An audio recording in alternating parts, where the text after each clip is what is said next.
novelty. It is a novelty.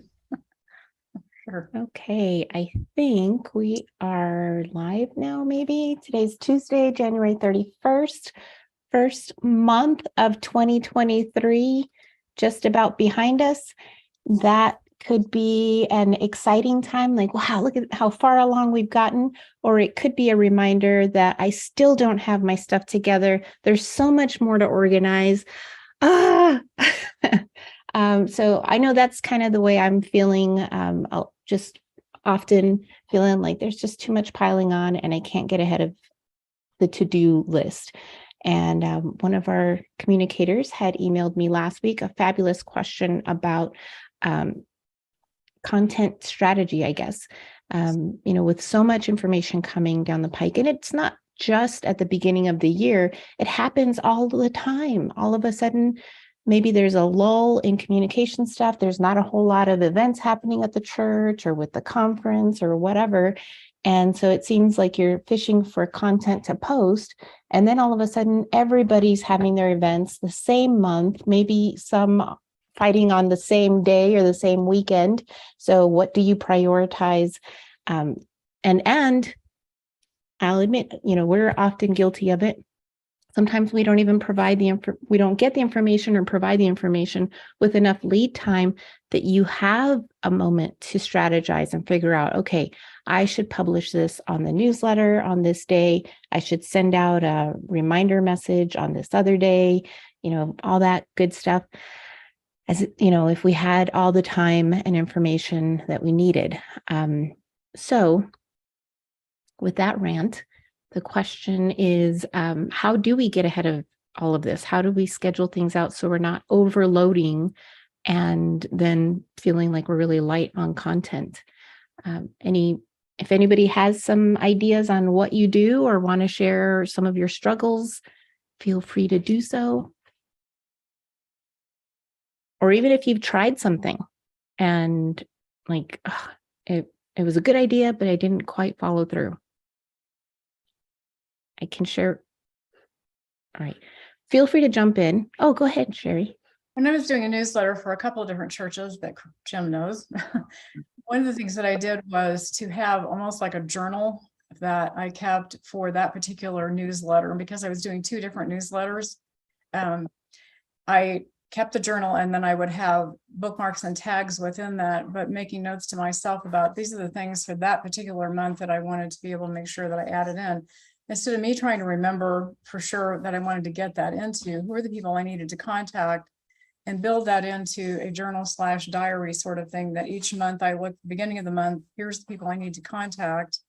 And here's the things that I need to make sure that I get to be able to do that, making notes to myself. So keeping it at least a month or two ahead because of that, because of all of the holidays and the things that there are out there, making it easier on yourself. It's just organizing your own thoughts, because aren't you, and who isn't, that you're out raking leaves or doing something and then you think, oh my gosh, I want to remember that. And then when you go to write it down, you try to think what that was, or you forget that. So it's keeping something, we've all got phones and whatever. I highly, highly recommend using the voice memo to yourself on your phone. If you're out and about someplace, that you pick that up and make a voice memo to yourself, that when you go back and then you're each day or whatever that is that makes sense for you to sit down with that, you make a note to yourself. That's one way to do it if you're not sitting there, but keep that written journal for each newsletter or whatever it is that you're doing.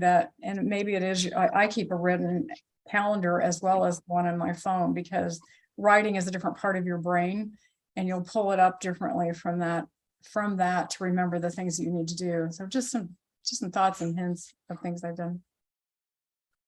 That's great. I remember when I worked at a local church, every month I would send out an email to all of the committee chairs, kind of a reminder, hey, these are the deadlines for the newsletter. If you have any events coming up, even if you don't have anything written, email me so I can make sure to get something in there. Here's your deadlines.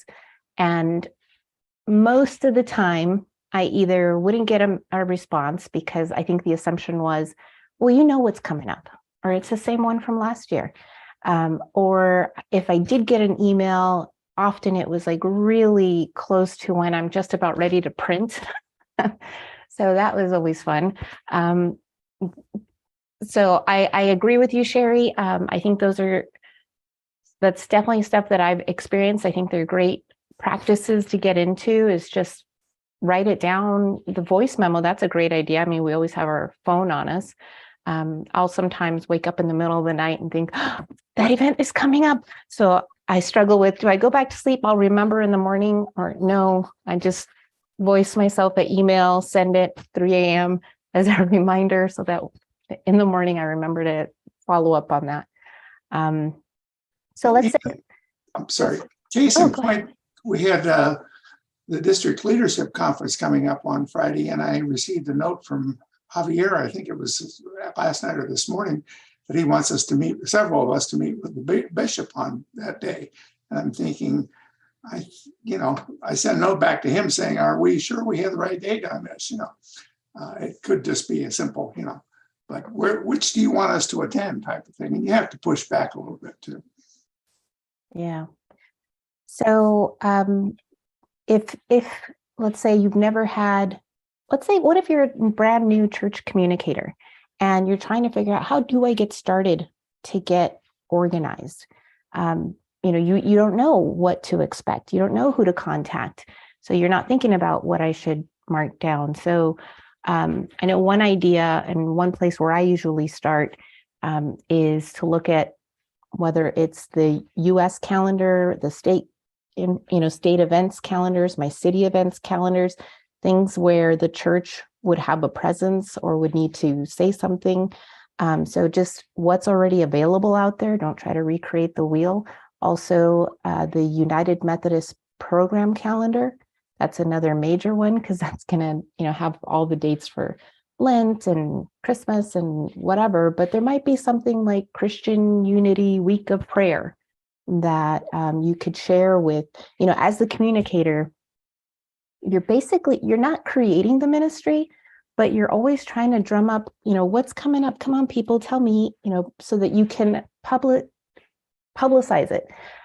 So you could email, instead of just asking a blanket, hey, the deadline's coming up, you might need to kind of tickle your chairperson's memory bank or to think about, like, would this be a good year to offer something for Christian Unity Week of Prayer, or Mother's Day is coming up, whether it's UMW, United Women in Faith, United Methodist Men, whoever it is, different committees. Are we going to do something for Mother's Day this year? And is it just for our church? Is it for the community? Are we doing a mission project for mothers? That sort of thing. So we also need to be thinking, not only as communicators, not only about what dates are coming up, but who might want to use this date to be a presence in the community. So we have to be super creative. Go ahead, Sherry. So I want to put on my communication hat for a minute. So if we're looking at a church and looking at people that are chairs of committees and looking at even the office manager and so forth, if we send another email to them, it's a way for them to be able to, you might put a flag on it to get back to it later, or it may just go into with everything else that's there. So if we talk with people the way they need to hear it instead of the way we need to say it, then we start looking at, okay, if I actually met with each of those committee chairs and I'm the brand new communicator, if I sat down with them, they won't sit and look at me and not say anything. But if I set some time that's convenient for them, then I just need 15 or 20 minutes of your time. Actually, I want to look at what are the big things all year long that you look at, you want to make sure you get into a newsletter. And so you make notes of that. If you're the communicator, if you're the publisher, if you're whoever that is, if you're the person that's going to be keeping that, you might also then collaborate then with the office manager who may be struggling as well, trying to get the information out of all those committees. You have committee chairs that may have never been in charge of a committee before, people that are introverts that not readily want to jump into something and start talking about it, that maybe they don't know everything that's going on for the year. So even if it's not just meeting with the chair, maybe you jump into one of their meetings. You just need the front end of 10 or 15 minutes to talk with them, the people that are on that committee that have been there for a while. What are some of the things you know that this past year or that we want to get out this next year, and make notes of that? But take the time to do face-to-face with people, which may be hard if you're an introvert to do that, but to take the time with face-to-face and ask 2 to 3 questions. You don't have to ask a lot. What are the big things that you want to be able to get into that newsletter? When's the best time to get that stuff out there? And what's the best way to communicate with you? Get them to tell you, I don't read my email but once a week, or text me because that's the best way to get to me right away, or give me a phone call because I just don't look at that kind of thing. Find out what is the best way to talk to that chair or somebody in the committee that's willing to give you that. But do that with every committee that there is within that church, within the conference for that matter, to be able to get what you need from them. They're never going to sit in front of you and not say anything, like they can with an email, and check the box and move it on and get back to it if they feel like it. Or if they're not somebody that's likes to write any kind of information to an email, it's just easy. How many of us have forgotten to get back to an email later on? And if you're the person doing that newsletter, right, if you're the person doing that newsletter, you're struggling with that, and then you get angst, and then you've got to get the thing out, and then you get frustrated with the people that are not getting back to you right away, and it becomes this every month sort of thing. So you guide that conversation, you guide the information coming from them by setting up those times, and be able to, if they're, you have to look at what it's like talking with them. But you know what, I'm going to come back to you once a quarter, just, because there may be something that crops up. If is that okay with everybody here? I'm going to come back once a quarter and check with you just for 10 minutes in this group and ask, what is something we're looking at for the next quarter or whatever that is. But keep talking with them the way they need to hear it and pulling it out, instead of you keep trying to send more emails and get something back from them. Just a thought. Love it. And then what about, let's say your church has just launched their vision statement or mission statement, or maybe hasn't launched it, but it's been out. And how does that affect your role as a communicator? If you haven't been thinking about that, that would be something to include in those conversations with the committee chairs, just guiding them and, asking them, like Sherry said, what are your main events that are coming up? What's your priority? What's the message you want people to leave with? And how does that tie into our mission statement? Or what do you think your committee's role is in the vision? Do you have a long, any of those things? And they might not have it all worked out, but at least you've talked to them about it so they can start thinking about it, and they might still have whatever event, but now they have a different way to brand it and message it where it really aligns with the church's goals for the year or just in existence, right? What was another one? Oh, so yeah, go ahead, Jim. I'm just going to throw in, my son-in-law's church has had a real good luck with somebody in the church does a Monday morning this week at such and such a church. And it comes out real good. A lot of times it's just a repeat of what's in the bulletin, but for people who've missed church, it comes out really good. So it's like a video message? Well, it could be either video, it's mostly just email, but okay. They can also do a video message. They have done videos, but not often. And it's usually just a, bullet point type of thing. If you need to know more, email the office type of thing. Mm-hmm. All right. Then, so how about if we're in a month where there's not a whole lot going on? Maybe, oh, wait a second. William, do you have your hand up? Did you want to say something? No, I'm lost in thought. Oh, okay. I got in a little late, and this is the perfect topic for me. Oh, excellent. So I know some of the learning that I've had when I've gone to content strategy trainings, and United Methodist Communication does this. They'll have, there's 2 things. One is to identify what's the purpose for each communication channel. Sherry mentioned asking people about like, well, what do you prefer to, when you need news or your information, where do you go to get that? What's the best way for me to communicate with you? Knowing that about your audience is very helpful, because that will help you figure out a little bit about, would you send a last minute reminder on social media, the church newsletter, via email, in a bulletin, text message, because there are services that can do that as well. Knowing how your community functions, that's going to help you figure out a little bit about where things should go and the timing. But also, it kind of gives each of your channels a sense of, I guess I'll say security, a sense of, I understand what to expect in this channel. If I'm going to go to the church's social media channel, maybe on Facebook, I know that there I'm going to get a weekly prayer or something that helps me grow spiritually. And if I want to know what's the latest events that are coming up, then maybe I would go to Twitter.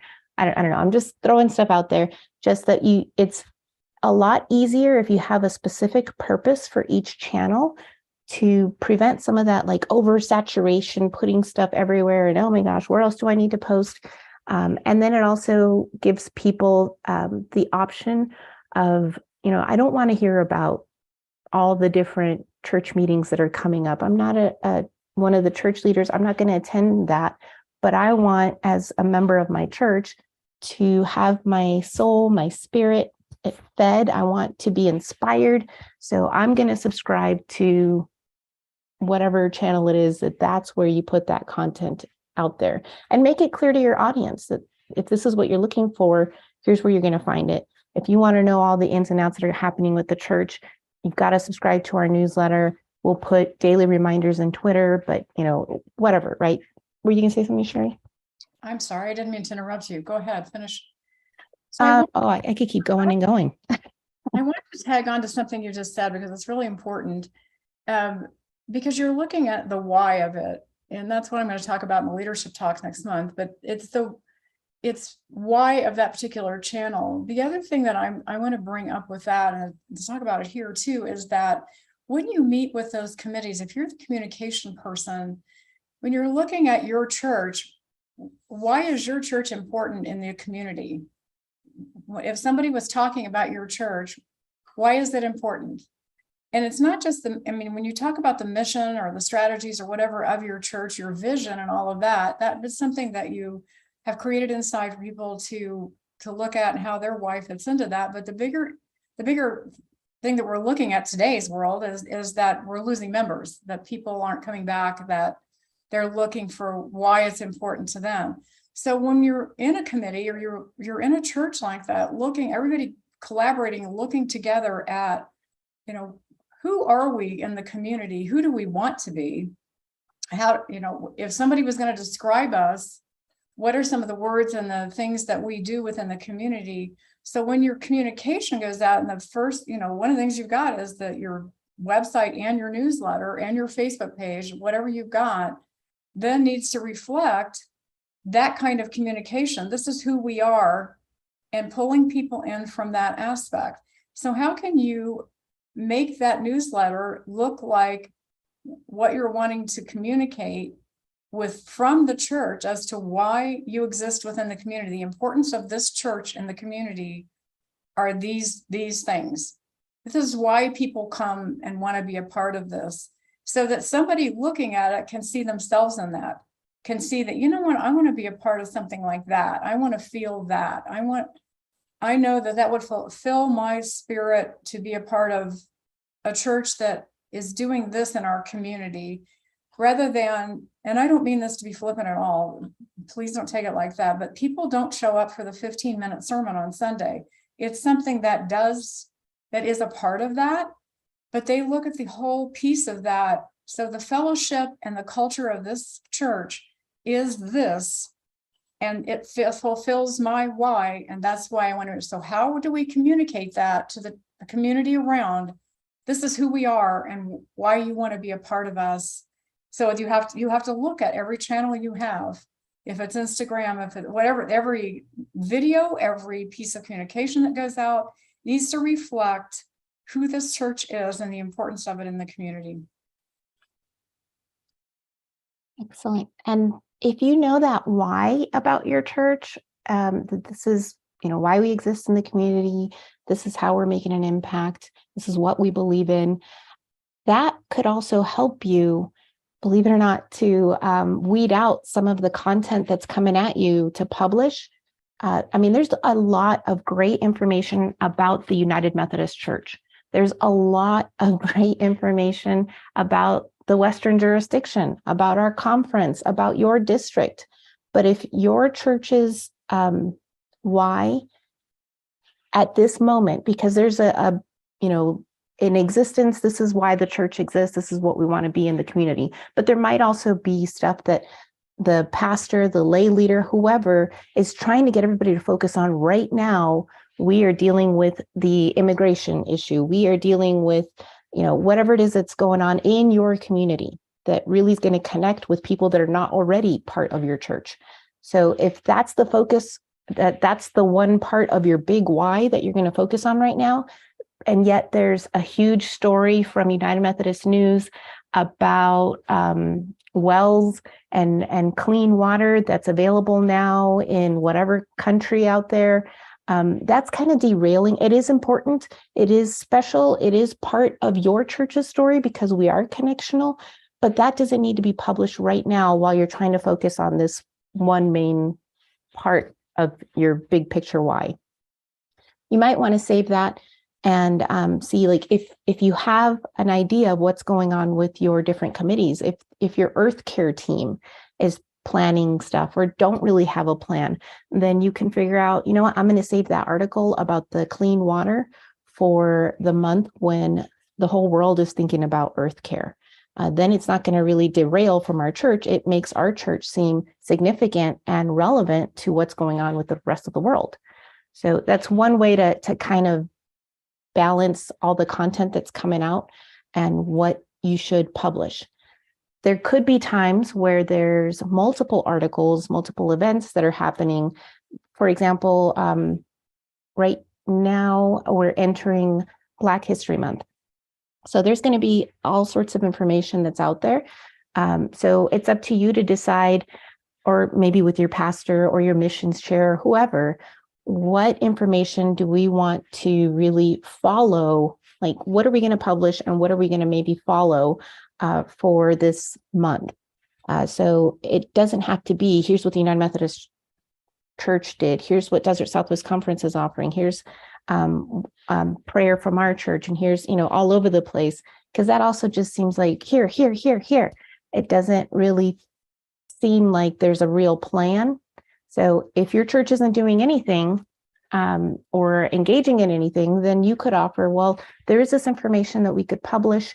So then just stick to the one item and then just do reminders of it. If you haven't already signed up for we had the, what was it? 21 days of the racial equity? I'm not remembering what it is now. Well, with our DSC Race Coalition, there was that challenge. I think it was 21 day.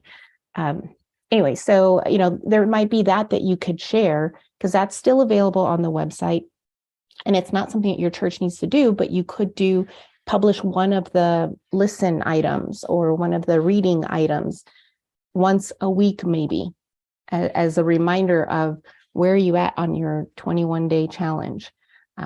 So it's not always like your church has to come up with something, but it is a good idea for you to stick with that one item. So it looks like you're on the ball, you're doing whatever. But it also doesn't have to be something you do by yourself. If you start out with that annual calendar, you can have a meeting with your pastor, with your committee chairs, and ask them about, which months is it that you have that main event or that messaging. That way you're kind of prepared and you know that they're going to have something. They don't have it yet, but they want to do something. And you can follow up with them if they haven't provided it yet. Then, so the other thing that many organizations do it with their schedule, not just knowing what the purpose is for each channel, but also doing some research to find out, like my research, I've got to look it up again because I haven't been really good on social media lately. That's part of my to-do list, is to figure out what are the optimal times to publish on Facebook or Twitter or Instagram. We were doing really well, and now we're just kind of picking up the slack again. So we've got to do some new research to figure that out.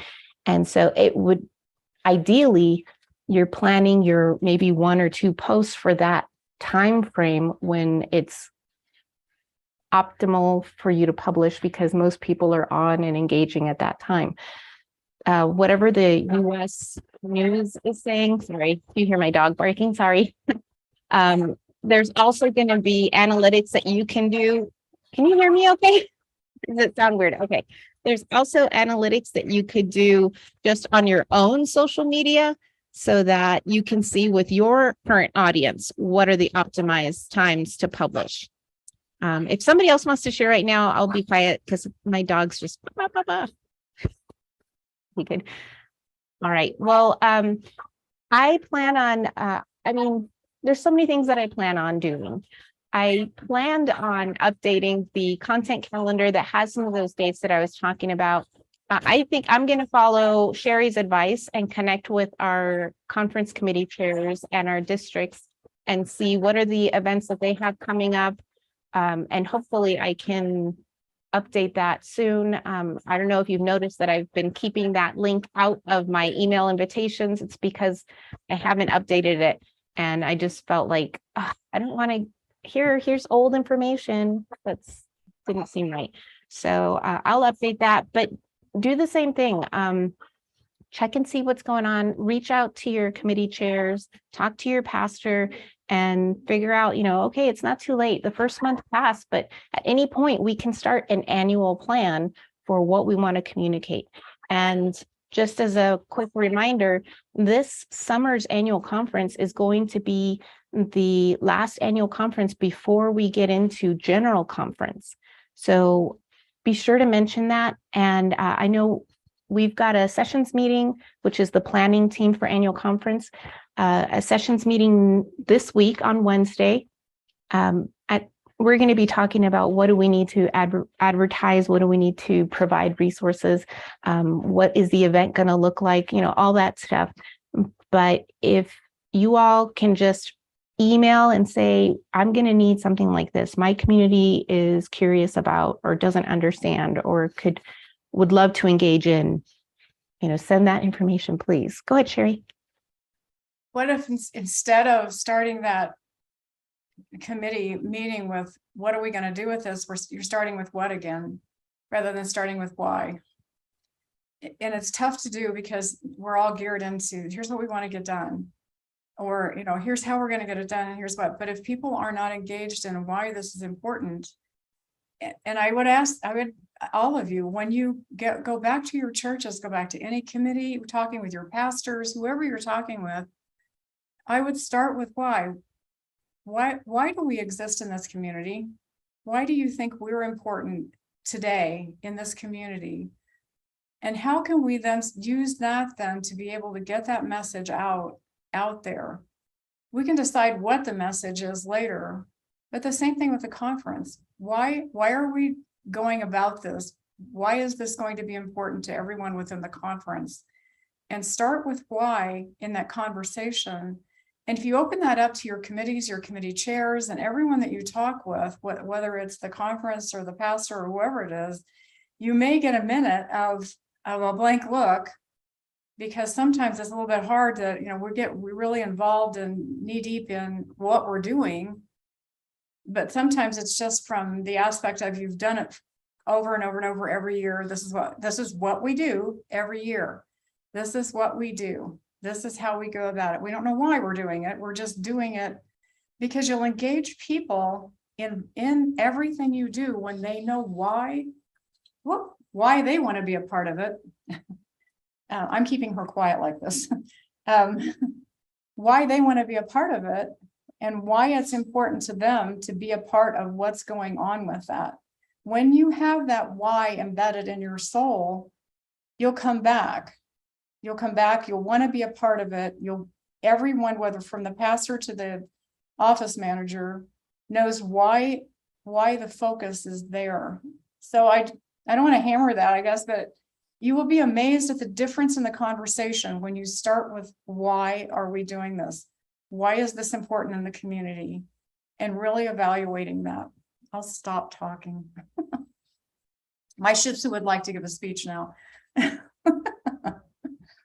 If you want to learn more about the whole start with why thing, it just so happens that Sherry is going to be the featured presenter on the leadership talks on March 13th. That's it's a monthly Zoom presentation from the clergy and lay leadership team.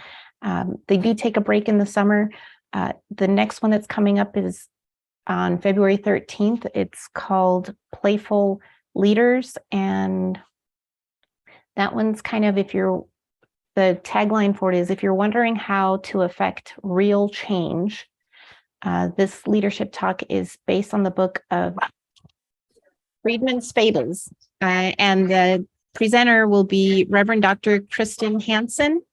So she's leading the one on February 13th. If you want to register for that, just go to the conference calendar, dscumc.org, and then go to the calendar and find the February 13th on the calendar, and you can find the registration form there. If you want to register to attend Sherry's leadership talk on March 13th, do the same thing. Go to dscumc.org, go to the calendar, and on March 13th, you'll find the registration form there. And then you'll get the Zoom link to join the meeting. All right, friends. I did have a bunch of lists of things that are coming up. And so I'm not going to go over them all, because you can do the same thing. Just go to the conference calendar and take a look at what's coming up. I just wanted to make sure that you were aware of these things, so that partly you can share them with your church people, but also so that you know, if people ask you, let's say the district leadership conference that just happened this last weekend, or even the one before on February 21st in the North District, you might have been asked, hey, do you know how I can get the resources from that? Or are the slides available? Can I get that video? Any of those things. All of the registrants from those events are going to get a survey, like a follow-up email that asks them to participate in this survey about the event, but also reminding them, here's the link to the resources that were shared, and the link to the recording of the event. So they're going to get that via email. I think that I'm also supposed to be publishing an article in the newsletters about it. That's it. What else? Does anybody have any local church news to share? Something about an event coming up or a great story? All right. Well, if you come back next week, make sure you have something. I mean, you don't have to. It's just, this is a great opportunity to kind of share some publicity. Here's what's going on with my church. And don't forget to keep those emails come in with your questions or comments, requests, something that we can talk about in the communications